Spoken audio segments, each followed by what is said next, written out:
Hello, my curious learners. So once again, welcome back to your grammar sessions with Mini, and we are at your own favorite learning platform, Learn Forward, with your grammar book, the Grammar Hub for Grade 8 by Feathercap. We have learnt about tenses, we have learnt about the different types of verbs, we have learnt about active passive also.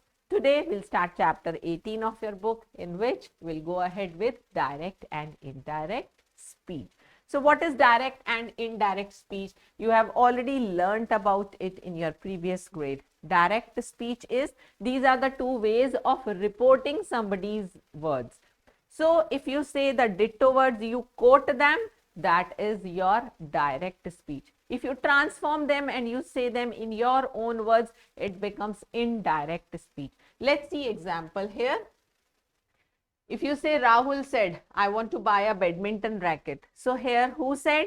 Rahul said. What did he say? I want to buy a badminton racket. Now when you are saying I want to buy a badminton racket, are you talking about yourself? No, you are talking about what Rahul said. That means who wants to buy? Rahul himself wants to buy. So we have reported the ditto words of the speaker Rahul here. So this is your direct speech. Now, when you transform and you say Rahul said that he wanted to buy a badminton racket. Now, here you are, because you are not talking about yourself, you are talking about Rahul, who is third person here. So, you are using third person pronoun for him now, and we make other changes. So, here we are not using quotation marks, we are not quoting the ditto words of the speaker. This becomes the indirect speech, right? Now, let's compare the two ways of speaking. The exact words of the speaker are used here. The speaker's words are reported by someone in his or her own words. The words of the speaker, they are enclosed in inverted commas, but not in indirect speech. The verb which introduces, the introductory verb is said, but here we either use said, we use told, ordered, asked, we use the verb in that way. A comma separates the introductory verb from the rest of the part, right? That means the words of the speaker. But here the subordinate conjunction that is used, because we remove the commas and inverted commas and use the conjunction that, which is not used in direct speech here. The speaker uses the first person pronoun to refer to himself or herself, but the first person pronoun changes to third person when we are reporting about it in indirect speech.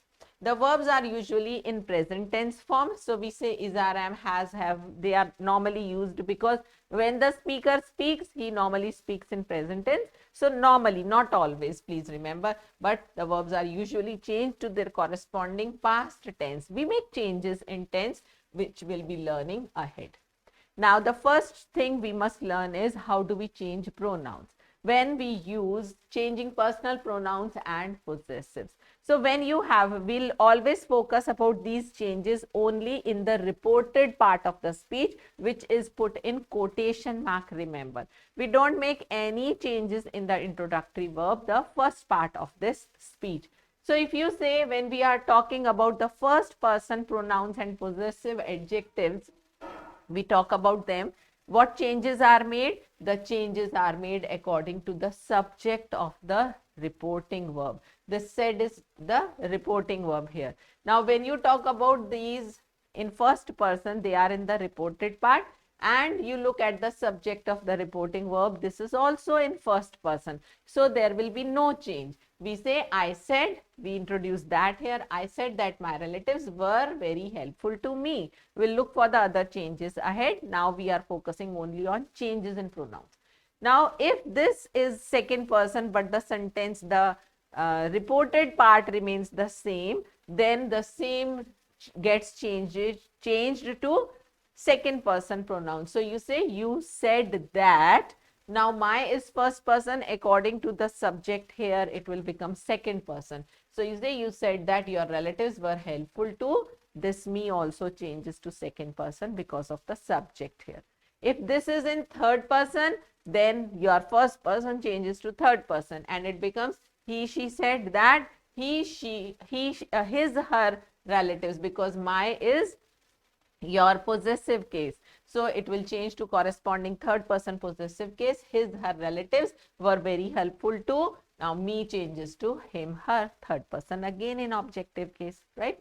So first person pronouns and possessives, they change according to the subject of the reporting verb. If in your reported speech the pronouns and possessives are second person, so what will you do? The second person changes according to the object, children. And if there is no object, we don't make any change. Like Nikki said to me, now here you have, your teachers have praised you. This is second person pronoun. This will change according to the object, and the object here is first person pronoun. So all your second person pronouns and possessives will change to first person, and it will become said to becomes told. We have learned in earlier grade, Nikki told me that.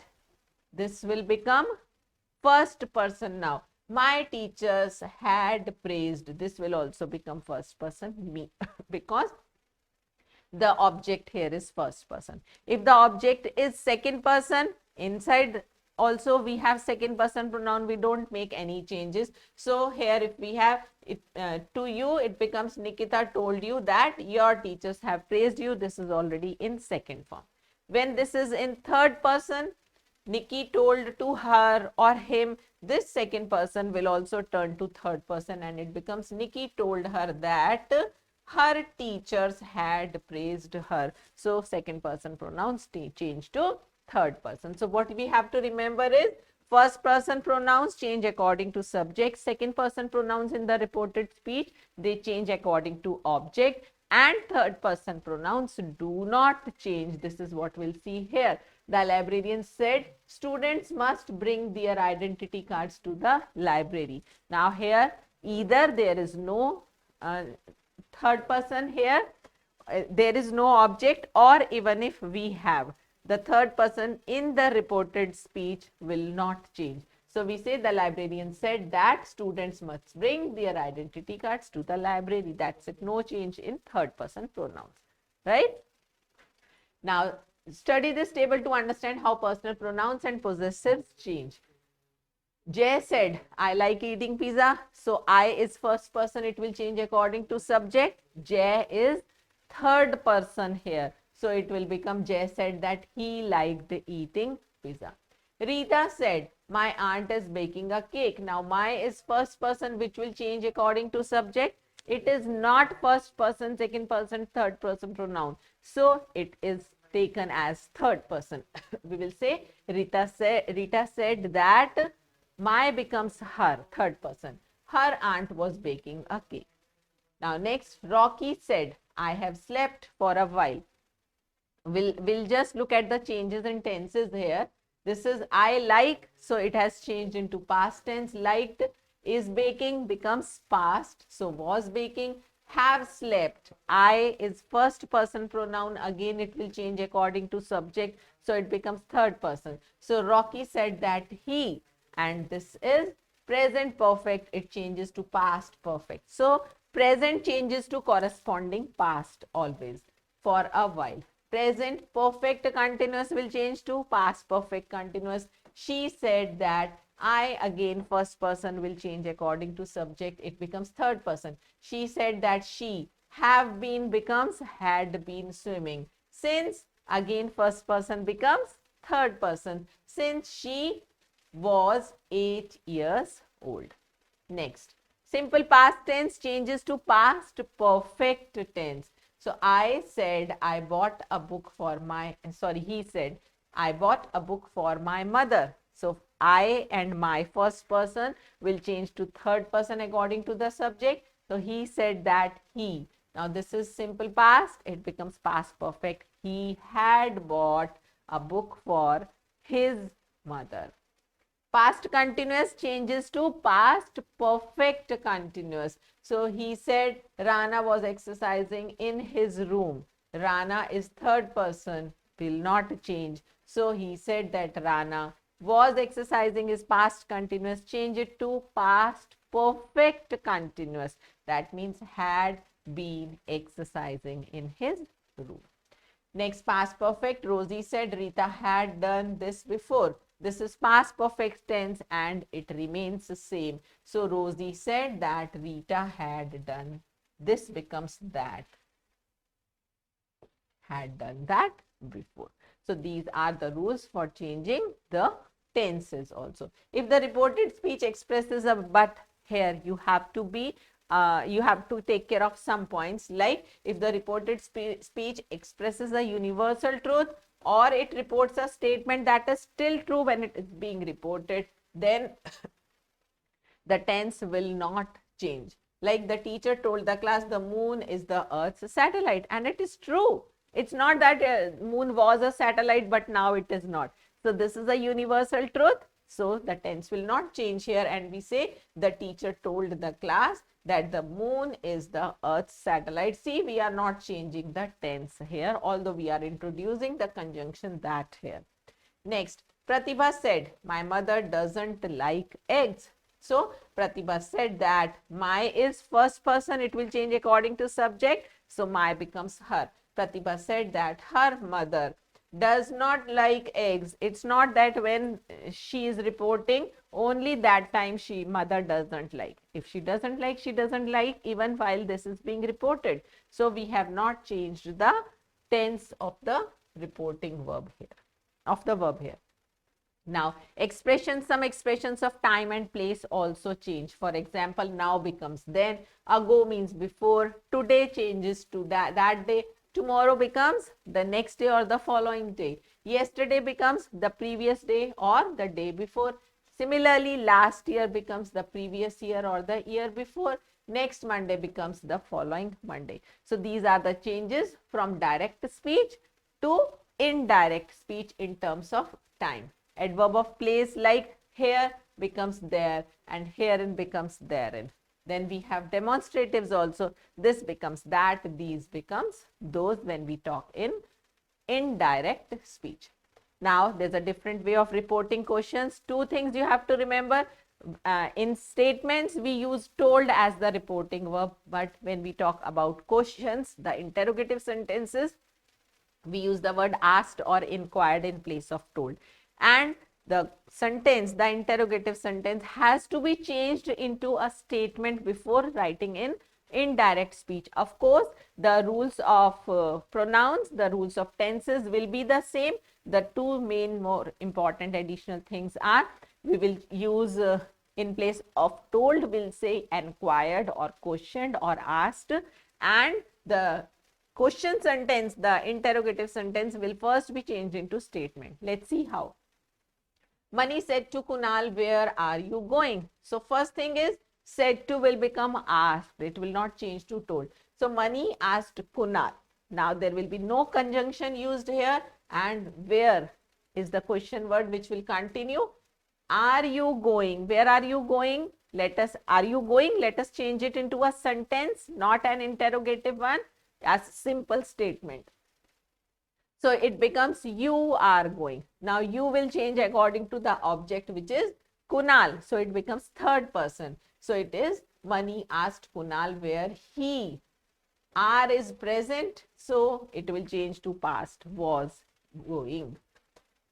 When we report a WH question, like here you have where, when, why, then we just continue with the same word. But if there are the interrogative questions, interrogative sentences which start with a question word, in that case we introduce a conjunction which can be if or whether.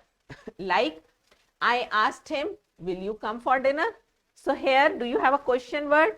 No, it's starting with a helping word. So we will introduce a conjunction here, and it will be I asked him if, or you can use whether also. I asked him whether. You becomes, it changes according to the object, which is third person here. So it will become he. Will changes to would, whether he would come for dinner. Or you can also say if he would come for dinner. Both ways it is correct. Next, we should keep in mind the tone of the question and the sentiment of the speaker when we change a question from direct to indirect speech. Like my mother said, would you like a cup of tea? I said yes. So my mother asked me whether I would like a cup of tea. I replied that I would. So mother is just asking politely and it is out of her concern. Reporting commands or requests. When we talk about imperative sentences, the teacher said to the pupils, that means we have to see in what way is it being said. Is it an order? Is it a request? Is it an advice, a suggestion? What? So in place of told or asked, you will use the same word to represent the mode of speaking. Like here the teacher said to the pupils, you must apologize to her right now. That means she is ordering, she is getting strict about it. So we will use here in place of told, ordered. It will be the teacher ordered the pupils. Now this is an imperative sentence. So we'll use here to infinitive. To apologize to her right then. Now changes to then.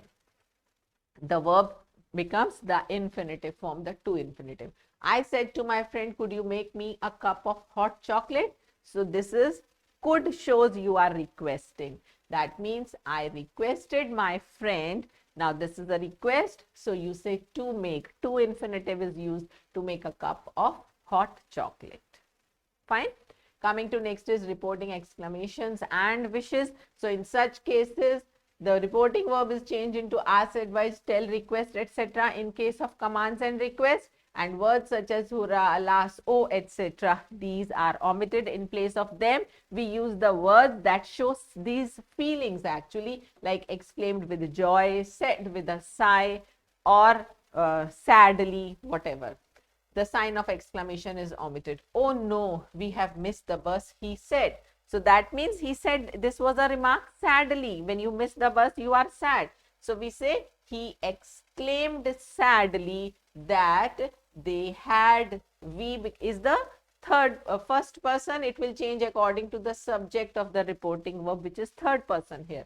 So he exclaimed sadly that, we becomes they, have missed is present perfect tense, which changes to past perfect tense.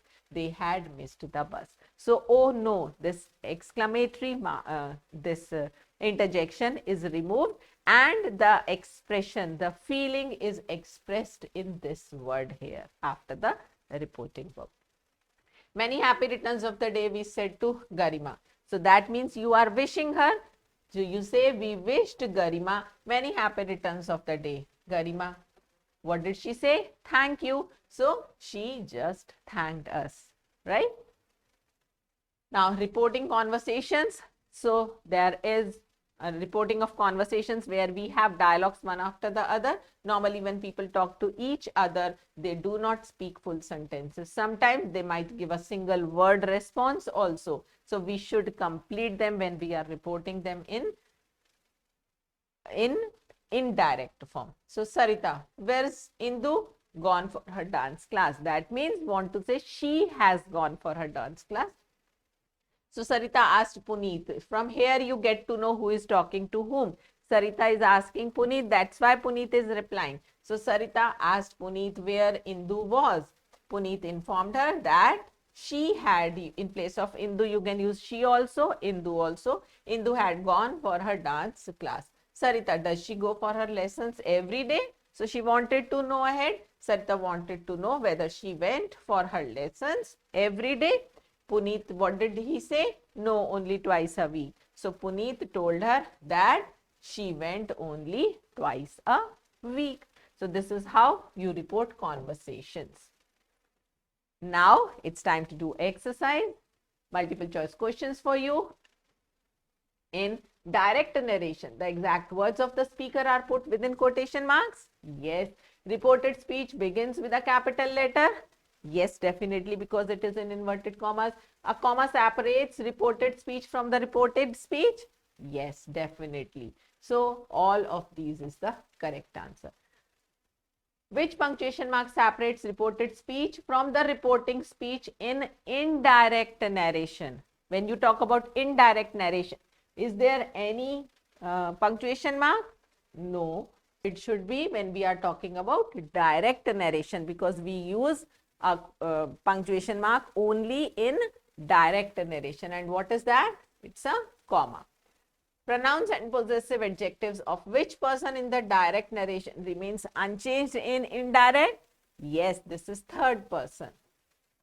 The word next day in direct speech is changed into next is the following day. Yes. Next, there is no change in the tense of the verb in the reported speech when the reporting verb is in past tense. When it is in future tense, it is in present tense, or it is in present and future tense both. When you talk about the reporting verb, when reporting verb is in past tense, only then we make changes in the verb in reported speech. If it is in present and future, in both cases, we do not change the tense of the verb. Now change these sentences into indirect speech for you to practice. I said, Priya, you must be more serious. Now see here we are using comma after Priya. That means this is the noun of address. So I said to Priya is the same as I said, Priya, you must be more serious. So how will you change it? Said to becomes told. I told Priya. Now this is an advice. You can also say I advised Priya. Right? You must be more serious. That she must be more serious. That's it. Let's take another one. The professor said to Rahul, you are one of my best students. So said to becomes told. The professor told Rahul, comma and inverted commas will be removed, that you is second person pronoun, it will change according to object, so it becomes a he. With he in past tense we use he was. One of, my is first person pronoun, it changes according to subject, which is again third person, that he was one of his best students, and then remove the closing inverted commas also. So go step by step, follow each of the rules, recall them, and you will be there. Next, change these interrogative sentences into indirect speech. So we just have to remember two things here. Said to will change into asked or inquired, and your interrogative sentence will first be changed into simple statement. So let's do one. Let's pick up any. Dilnaz said to me. So let's write Dilnaz asked me. What? This is were question, were interrogative sentence. So will not use any conjunction. What can I do for your family, dear? So asked me lovingly also you can say. It's using dear, so we are using asked me lovingly. What can I do? It will be can I do becomes I can do in simple statement. So what will remain there? Can I do becomes I can do. I is the first person pronoun which will change according to subject, which is Dilnaz. So what he can becomes past. He could do for. Your is second person which will change according to the object, which is me first person. So it will become my, for my family, and this is all.